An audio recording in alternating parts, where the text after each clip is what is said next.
Bismillahirrahmanirrahim. Assalamualaikum warahmatullahi wabarakatuh. Innal hamdalillah nahmaduhu wa nasta'inuhu wa nastaghfiruh wa na'udzu billahi minasy syururi anfusina wa min sayyiati a'malina may yahdihillahu fala mudilla lahu wa may yudlil fala hadiyalah. Asyhadu an la ilaha illallah wa asyhadu anna Muhammadan 'abduhu wa rasuluhu amma ba'du. Teman-teman yang dimuliakan oleh Allah Subhanahu wa taala, mudah-mudahan semuanya dalam keadaan sehat walafiat dan mudah-mudahan diselamatkan dari wabah COVID-19 dan mudah-mudahan wabah ini segera berakhir sehingga kehidupan kita menjadi normal. Teman-teman yang dimuliakan oleh Allah Subhanahu wa taala, sekarang kita insyaallah akan masuk pada surat Al-Baqarah. Kita baca dulu teks di dalam tafsir ini. Suratul Baqarah madaniyatun wa hiya mi'atani wa sittun aw sab'un wa samanuna ayatan. Kita rinci dulu ya, menjelaskan satu-satu. Surah itu secara bahasa seakar kata dengan kata suar. Suar itu kalau bahasa Arabnya, bahasa Indonesia artinya pagar yang tinggi. Pagar yang tinggi itu dinamakan suar ya. Dan surah itu surat-surat di dalam Al-Quran itu dinamakan surah itu karena ketinggian surat yang ada di dalam Al-Quran tersebut, karena tafaulan gitu ya, seakar kata dengan kata tadi, dengan pagar yang tinggi gitu. Jadi surat itu adalah kumpulan-kumpulan ayat yang ditinggikan oleh Allah Subhanahu wa taala. Surat itu secara bahasa tadi, kalau secara istilah adalah kumpulan dari beberapa ayat yang mempunyai awal dan akhir ayat, kemudian dinamai dengan nama yang khusus gitu ya, itu namanya surah. Jadi kumpulan beberapa ayat yang ada ayat awal dan ayat akhir dan diberi nama khusus suratnya. Kemudian suratul Baqarah, perlu diketahui surat ini adalah surat Al-Baqarah namanya. Perlu diketahui bahwa surat di dalam Al-Quran itu menurut pendapat yang rajih, pendapat yang kuat adalah tauqifiyah. Jadi nama-nama surat di dalam Al-Quran itu adalah tauqifiyah, artinya itu adalah given atau dinukil dari Nabi Muhammad SAW. Atau given itu ya. Kebalikannya tauqifiyah itu ijtihadiyah. Artinya ijtihad, nama-nama surat itu adalah ijtihad para sahabat. Jadi bukan pemberian Nabi. Nah, kita perinci satu-satu pendapatnya. Menurut pendapat yang rajih, pendapat yang kuat, bahwa surat dalam Al-Quran itu adalah tauqifiyah, itu dari Nabi Muhammad SAW. Karena sesuai dengan salah satu hadis, apabila malaikat Jibril selesai memberikan satu surat secara penuh gitu kan, maka malaikat Jibril berkata kepada Nabi, "Dha' surah hadza aqba hadza wa qabla hadza." Wahai Muhammad, kata malaikat Jibril, letakkanlah surat ini sesudah surat ini, sebelum surat ini gitu. Nah, menurut riwayat ini berarti setiap surat itu adalah tauqifiyah atau langsung diajarkan oleh malaikat Jibril.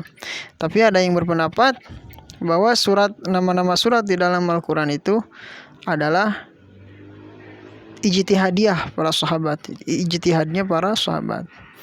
Makanya kalau kita kata yang mendukung pendapat ini, kita tidak menemukan kalau di tulisan mushaf Al-Quran yang awal, yang dulu ditulis zaman Sayyidina Utsman itu ya, menggunakan khat kufi, itu tidak ditemukan nama-nama surat tertentu gitu.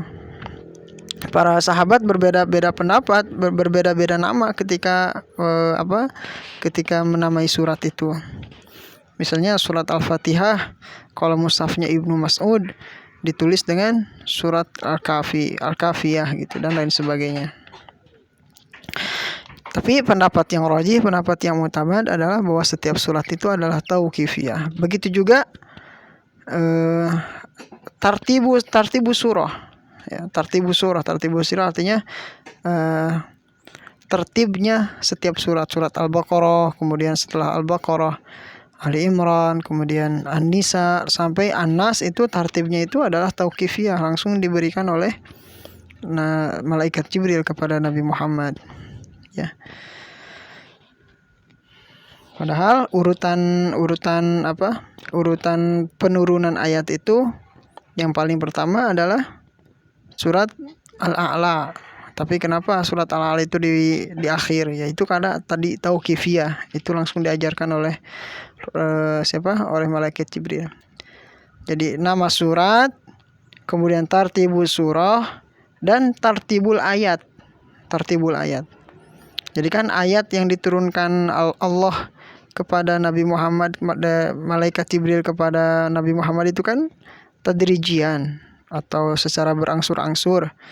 Nah, secara berangsur-angsur itu peletakannya dari awal sampai akhir secara tertib itu diajarkan oleh malaikat Jibril. Jadi apabila malaikat Jibril telah menurunkan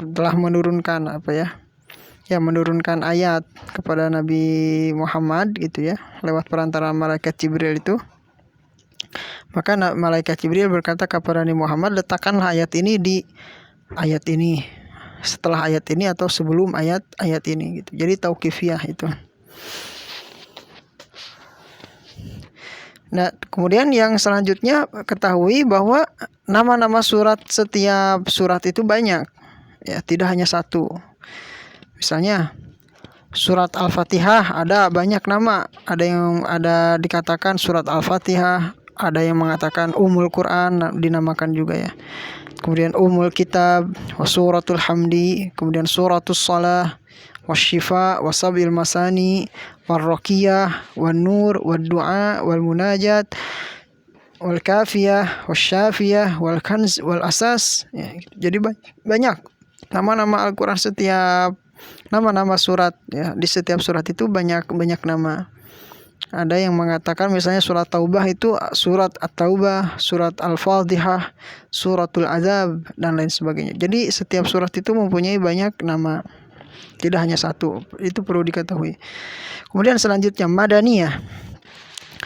Jadi surat Al-Baqarah itu Madaniyah. Apa itu Madaniyah? Madaniyah itu adalah ayat-ayat di dalam Al-Quran yang diturunkan sesudah hijrahnya Nabi. Kebalikannya Madaniyah adalah Makkiyah. Apa itu Makkiyah? Jadi Makkiyah itu adalah ayat-ayat Al-Quran yang diturunkan sebelum hijrah Nabi, walaupun ayat tersebut diturunkannya tidak di Mekah ya. Jadi i'tibar Madaniyah dan i'tibar Makkiyah itu i'tibar zaman, bukan i'tibar makan ya. Memang kalau namanya itu Madaniyah artinya ayat-ayat Madinah. Tapi yang dimaksud itu adalah ayat-ayat yang diturunkan setelah hijrah, walaupun diturunkannya tidak di Madinah, misalnya di Makkah atau di Arafah. Ayat terakhir kan Al-Yauma akmaltu lakum dinakum, itu ayat Madaniyah, tapi diturunkannya pada waktu Nabi haji wada di Mekah gitu. Jadi i'tibar zaman, bukan i'tibar makan. Kemudian wahiyya mi'atani, jadi ayat surat Al-Baqarah itu ada 200 ayat. Wasitun au sab'un wasamanun. Ada yang mengatakan 200 situn itu 86 atau 87 ayat. Kenapa berbeda pendapat?